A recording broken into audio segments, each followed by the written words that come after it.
All right, welcome to This Explainer. Today, we're unpacking a truly intense political thriller, Julian Biba's bittersweet Homeland. If you're fascinated by complex webs of corruption, survival, and high-stakes maneuvering, you are in the exact right place.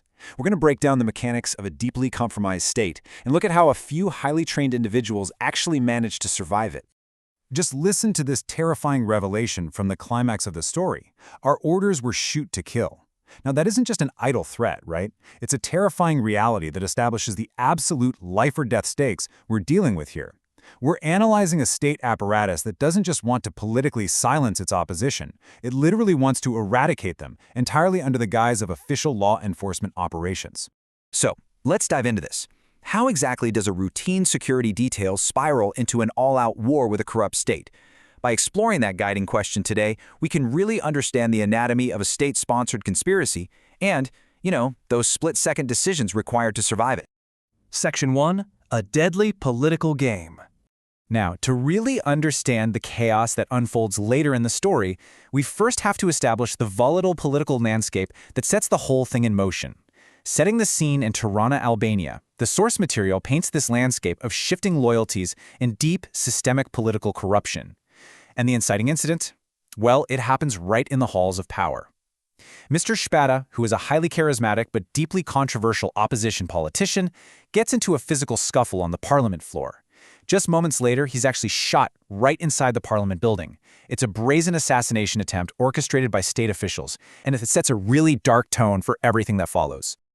Tracing the timeline here, we start at year 0 with that shocking parliament assassination attempt, which the text reveals was quietly coordinated by the director of the intelligence service and the parliament speaker. Then we leap forward 1 year. During this time, Spada has recovered, and honestly, more importantly, he's gathered explosive audio and video evidence that heavily incriminates the government. This brings us to the present-day tensions, where the stakes are quite literally higher than ever because Spada is scheduled to go live on state TV to expose the whole thing. Section 2. The bodyguard and the journalist.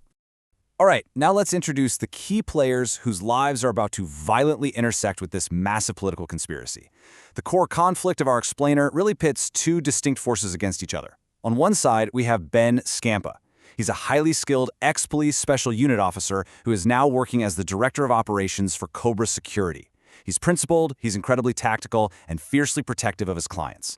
Then, on the other side, we have the corrupt state, which the novel characterizes as self-serving, absolutely ruthless, and highly manipulative. So we're looking at a classic setup of a principled individual trying to navigate an entirely unprincipled system.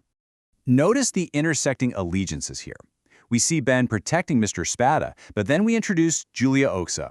She's an ambitious, investigative journalist from Italy working for Corriere del Mattino, and she's really looking to capture the real stories of Albania. Their paths cross dramatically when Ben smoothly steps in to save her from 3 armed thugs outside a bar. And get this, he diffuses the situation without firing a single shot, literally by just giving the thugs his wallet to avoid drawing any police attention. Naturally, this sparks a romance that beautifully contrasts with the brewing political storm all around them. Section 3. Escaping the ambush. So we shift gears to the escalating conflict, which ironically all starts with a seemingly petty, ego-driven seating dispute at a local theater. The director of prisons, Drillin, intentionally occupies Mr. Shapada's reserved seats. Shapada's other bodyguard, Roland, who, spoiler alert, we later learn is secretly collaborating with the corrupt state, actually points a gun at Drillin's ribs right there in the theater to force him out. Ben steps in to firmly but safely guide the humiliated Drillin out the door. But, as you can imagine, this public humiliation prompts Drillin to plot immediate, lethal revenge, coordinating directly with the intelligence service to set a massively deadly trap into motion. Now, Mr. Spada refuses Ben's advice to just wait for daylight, and he drives his convoy back to the capital in the dark. This leads to an absolute nightmare at Milad. The state has escalated this to an extreme level. Check this out. They generate falsified reports of armed bank robbers killing cops just to justify a massive, lethal police response. We're talking heavily armed, masked police roadblocks, completely jammed cellular signals so the convoy can't call for the press or any help, and finally, the deployment of a neutralization unit helicopter. It is a highly coordinated, terrifying trap. Amidst this intensely chaotic standoff, we get this incredible, raw moment. A masked officer literally presses an AK-47 right to Ben's throat.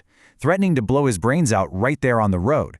And Ben, showing some serious cinematic defiance, just smiles and says, "Your mask is still on." He's challenging the officer to be a man and show his face, perfectly highlighting Ben's complete refusal to be intimidated by anonymous state terror. Section 4. Framed by the state. So the climax of this standoff rapidly shifts. It goes from a potential massacre right into a highly calculated, heavily rigged legal trap. The crucial point here is how the massacre is actually avoided.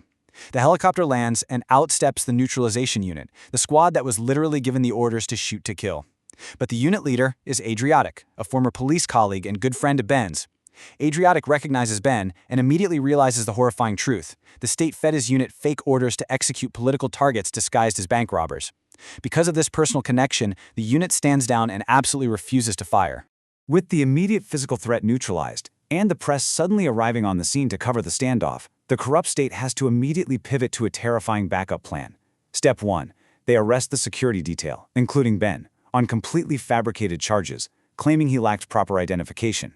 This leads directly into Step 2, isolating him in a prison cell to extract a false confession through physical torture. And all of this is in service of Step 3, permanently silencing the politician by pinning a massive crime on his security team, completely ruining his credibility right before his TV appearance. Section 5. A fight for the truth. Let's detail the brutal aftermath as Ben is thrown into the dark reality of this compromised justice system. Inside this prison trap, the reality is incredibly grim. Ben is taken to an interrogation room where masked officers severely beat him. The detectives slide a paper across the desk, demanding he sign a confession, taking the fall for a detective who was murdered 2 years ago in a region Ben has never even visited. The intelligence service threatens him with a 25-year sentence if he doesn't sign. Even Spada's lawyer manages to smuggle Ben a coded warning note about the impending danger. But throughout all of this brutal physical and psychological pressure, Ben vehemently refuses to break. Which leads us to this pivotal question: how do you escape a trap when the law itself is the enemy? Ben's fate is completely hanging in the balance right now. He refuses to sign the fake confession, enduring the torture, but he's locked inside a system where the judges, the intelligence directors, and the police are all actively conspiring against him. And this is exactly where the narrative arc finds its powerful turning point. Julia, watching the heavily manipulated news broadcast showing Ben in handcuffs, realizes the sheer depth of the corruption. So she takes matters into her own hands. She calls her Italian editor, Michele, and delivers this fantastic line: "I think exposing their corrupt justice system would help sell the paper much better." She makes the highly calculated decision to leverage the international press to expose this regime to the world, basically becoming Ben's lifeline on the outside. The fight has just begun, and you know what? We're going to leave it right there. This is just a glimpse into the intense, multi-faction standoff in Julia Bibba's bittersweet Homeland. If you want to know how Ben survives his corrupt prison system, whether Julia's international exposure actually works, and if Mr. Spada finally brings down the government, you absolutely have to check out the novel. But it leaves us with one final thought. When the very institutions built to protect you become the weapons used against you, where do you turn for justice? Thank you for joining me on this explainer. Keep learning, stay curious, and I'll see you next time.